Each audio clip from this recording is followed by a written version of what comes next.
Hello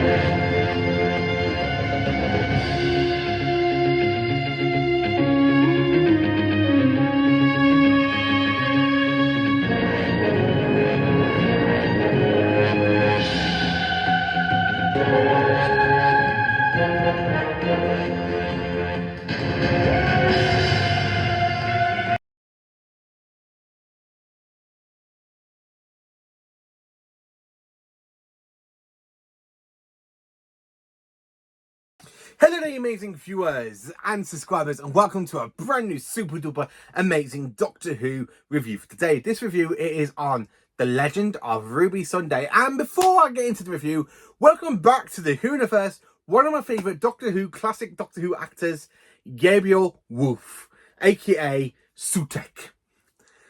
They bring Sutekh back. I cannot believe it. I never would have thought they would do something this awesome, this epic ever in Doctor Who. I never thought they would do something awesome, epic, and absolutely fantastic, because they're bringing back one of my favourite villains from the Tom Baker era, and of course that is Sutekh. To bring Sutekh back, I mean, I'm so glad I went to Comic Con and I brought 2 figures of Sutekh, because this is the perfect time, because I never really had anything to represent Pyramids of Mars apart from my Target book, my VHS and the DVD.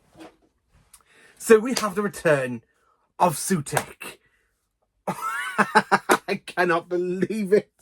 I mean, I should have gone to bed a bit earlier, but I knew I wanted to stay up for Doctor Who, and it was the best decision I ever made. Staying up until basically after midnight, basically just before 1 o'clock, watching Doctor Who and listen to that voice boom on the screen.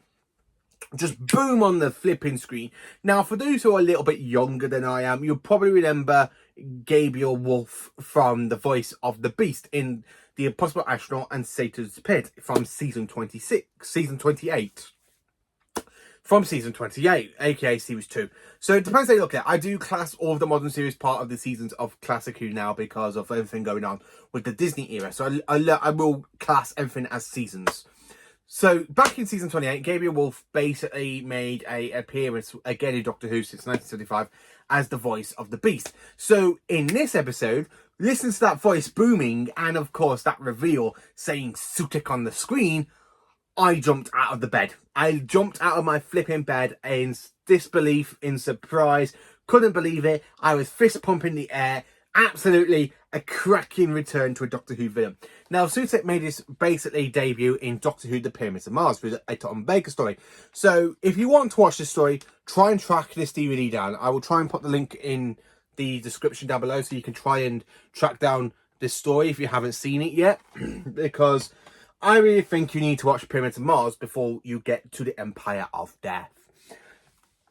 But they bring back Sutekh. I cannot believe that. I am so thrilled, I'm so pumped, I'm so excited. I mean, at Comic Con today, I've met a few people and I asked them, oh, did you watch Doctor Who? No, not yet. I'm waiting till I get home. Oh, I've got to keep my mouth shut. Gotta keep my mouth shut. You know, it's so hard to keep your mouth shut when something this big, this epic, makes a return into the universe of Doctor Who. Now, Sutekh is one of the best villains from season 13. In fact, Pyramids of Mars is actually my favourite story from season 13. It's the very first story I actually ever watched of season 13 because for a very long time, it was the very first DVD I actually ever watched of season 13 until we had, you know, The Planet of Evil come out on DVD, The Brain of Morbius, and then, of course, the Seas of Death, and basically the Android Invasion. The last ever classic Doctor Who story to come out from that season was basically the Zygon Invasion back in 2013. So, Pyramids of Mars was my very first season 13 story I actually ever owned on DVD.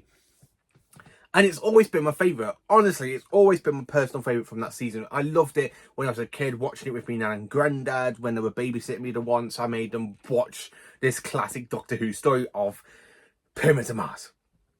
Flat out brilliant story. I love the fact they brought back Sutekh. I really love the fact they brought back Sutekh. I cannot believe it.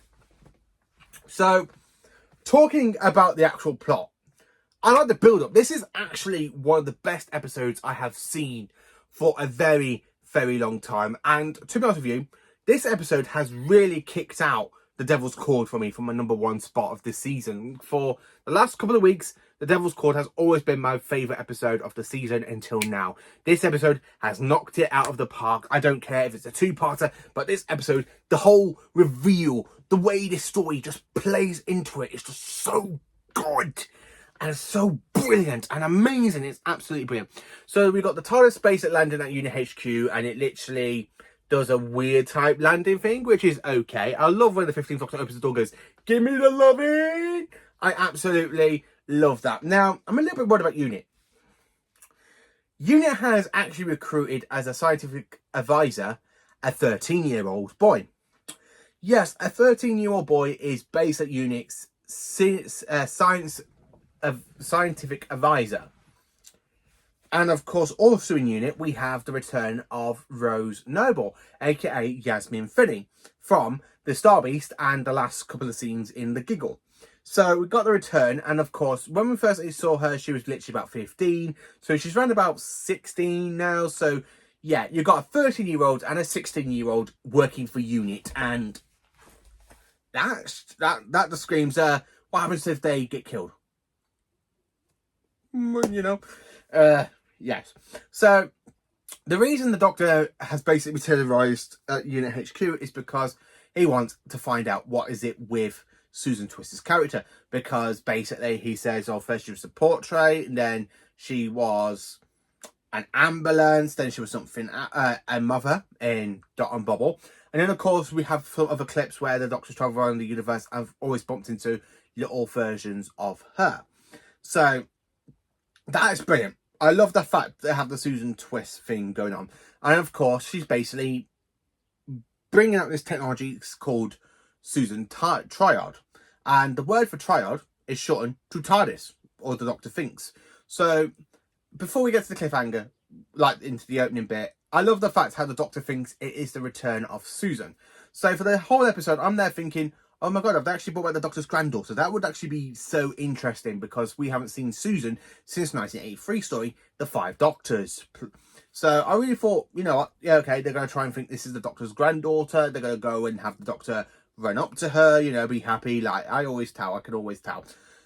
And yeah, I really like the fact how the Doctor basically watches the thing and basically connects the TARDIS. And Mal being undercover is brilliant. I really do enjoy Mal. I think I prefer Mal in this era of Doctor Who than to the classic era, because in the classic era, all she did was literally like scream and scream and scream. Where in this era, she's like a secret agent for Unit, and it's absolutely badass Mal. I really love badass Mal. Badass Mal, flat out amazing. I really like how badass she is in the story. I also have to be honest with you, I feel so sorry for Unit, because I absolutely love this story. Because one, I don't know how to say this. I love the fact when the Doctor asks them, have you got like a whole time technology sort of thing? No, you said we're not allowed to experience a time travel. And I love the way how he literally looks at her and she goes, it's 10 floors down to Kate Stewart. I really love it. Because that scene literally gives me Pertwee vibes. And when they literally go down to have a look at this fantastic time distortion room, I just love how the 15th Doctor just bursts into laughter with how advanced it is. It's like the Doctor just goes, this is it. This is basically what you built. This is rubbish. This is rubbish. I'm sorry for laughing, but this is actually rubbish. You know, I really like the way how the Doctor just basically does that, and the way he literally just bursts into laughter, which is absolutely flat out amazing. I absolutely love it. I really love that the Doctor just bursts into laughter in this episode. At that, I love the fact how they use the VHS tape basically of the security camera from basically when Ruby was born in 2004 Christmas Eve, and that she's being dropped off. And basically, you didn't know about the goblins if the Doctor stopping the goblins, so they call it the Goblin file. So of course they know about the goblins, so the Doctor basically stopped them. So you know what? Yeah, okay, the goblins got a mention in the story, which is actually quite good to have a Church of Ruby Road connection. I love the fact how basically the Doctor and Ruby have, well, Ruby goes back to her mum's Clara's flat and basically trying to find the VHS tape. And of course, Ruby's stepmom, brilliant acting. I love the fact how she reminds me so much of my mum. Because if I say to my mum, oh, I think I got a chance to find my real mum, my mum will be like, I'm coming with you. I want to make sure you're going to be okay. You know, I really love how she literally has that abomination, determination to be there for Ruby. And then when she goes back to Unit HQ, she ends up basically being stopped at the door. And the doctor goes, what? We can't have Kara locked out. And of course he makes her a unit pass. And Kate just looks at him, seriously? It's Kara. I really love it. I absolutely flipping love that. I really did love it. It's absolutely fantastic episode. It really is. I absolutely love it. It's such a good scene. And then, of course, when they play the ground, like the VHS in the fantastic kind of time distortion room, I really love the fact how it shows the Doctor being there. Ruby just looks at the Doctor. What's going on? Oh, I was just there to rescue you from goblins. But you were taken out of time by the goblins. I had to go back in time to rescue you, you know. And, of course, I love that. I really love that callback and the way it's just shrugged off Ruby. And then, of course, she's there trying to find out who her mum is, and she's there upset. She's crying. I don't like the fact how the Doctor's basically just holding on to her, trying to find out what's going on. And then, of course, she points at the TARDIS, and the Doctor goes, no, she's not pointing at me or the TARDIS. She's pointing to something behind the TARDIS. So then, of course, something goes wrong with the machine. And, of course, the Doctor does go off with Mel to try and meet Susan Triad. And then, of course, as they let you go on, the unit recalled the tape. And, of course, they find out the TARDIS was there. Not any other TARDIS. A possessed TARDIS. Now, I love the fact how straight away from that, I really like, okay, something's definitely gone wrong with the TARDIS. Is it the Master? Has the Master interfered with the TARDIS? Now, we have seen the Master basically interfered with the TARDIS before in the TV movie where the Moffat worm ends up going into the console room. So originally I thought, oh, okay, we're going to have the Master being a big ploy of the Master and something like that. But then, of course, no, it's not. They actually find out what's going on and they scan the TARDIS, and of course it's there around the TARDIS, and they're like, something's going on, who are you, what do you want? And of course, Gabriel Wolf, boom, his voice. As soon as I heard that voice, I recognised it. I didn't know if it was going to be the Beast or if it was Sutekh. And then I really love the fact how we have Harriet. Harriet's a really good character. And then, of course, as she's there reading the name, whatever's coming up on the screen about Sutekh, and she's there, she's saying it, and the Doctor goes, what's her last name? Harbinger. Why is it every single version of the Guards got to have a Harbinger? I mean, we had Maestro with a Harbinger boy. Now, of course, we have Harriet Harbinger, and she's, of course, wanting for the Sutekh, aka the God of all gods. And then, of course, I just love the fact how Sutekh's voice just booms. And, of course, a shadow of a kind of like an Egyptian dog appears on top of the TARDIS. And I'm there literally like, this is Sutekh. This is Sutekh. This is Sutekh. I am absolutely flipping jumping with joy. Absolutely flipping loved it. Absolutely brilliant. Honestly, it's just a flat out brilliant episode. I just love it. Every detailing of it. I really love Gabriel Wolf's voice. It's absolutely booming. I love the fact how Susan Triad basically turns into kind of like the Marcus Scarman, because in the episode of The Pyramids of Mars, we have Marcus Scarman, who's basically to do Sutekh's bidding. Is this the face of Sutekh? Master, spare me. Spare me. I am the true servant of Sutekh. He needs no other. And it really gives me that kind of mind. And then, of course, when she literally points a hand out to try and get to the Doctor, and I'm there thinking, she's going to kill the Doctor, she's going to kill the Doctor. And then, of course, we have the most terrible words ever, to be continued, with no trailer.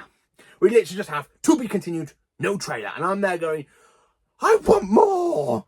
I have to wait until Friday to go to the cinema to see the next episode. Oh my God, Friday, please hurry up because I just can't wait anymore. I want to see Sutekh back.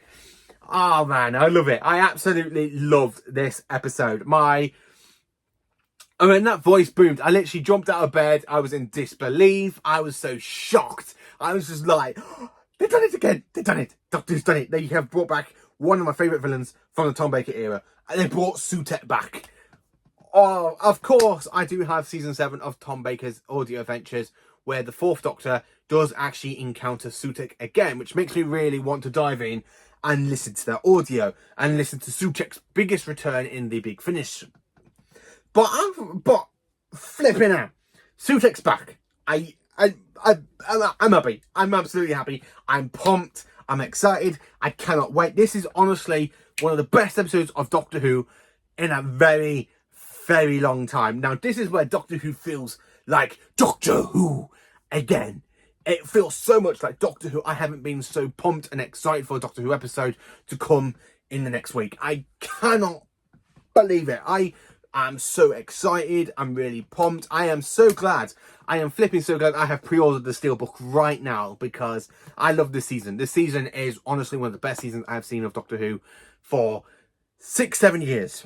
Since Series 10. This is the best season I've seen for a very, very long time. And my God, I absolutely am flipping loving every episode. Honestly, just every episode. Sutek's beaming voice. I am loving this episode. I really am. So, more of the question is, how do I rate and rank this episode? Well, how do I rate? Well, basically, how do I rank the episode? It is a 10 out of 10. It is a whopping 10 out of 10. It is brilliant. I am so hyped up for the next episode. I mean, it's definitely a 10 out of 10.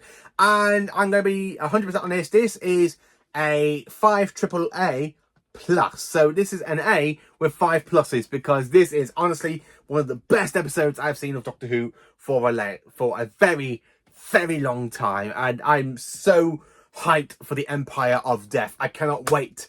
I really cannot wait. I really am so hyped. I'm so excited. So basically, this is how basically my review for Doctor Who, The Legend of Ruby Sunday. How do you rank and rate the episode? What did you think of it? Let me know in the comments. Please do like, subscribe and share. And join me for more awesome Doctor Who content. Thank you for being magnificent, amazing viewers and subscribers. And please do subscribe to Paul Who for more fantastic videos.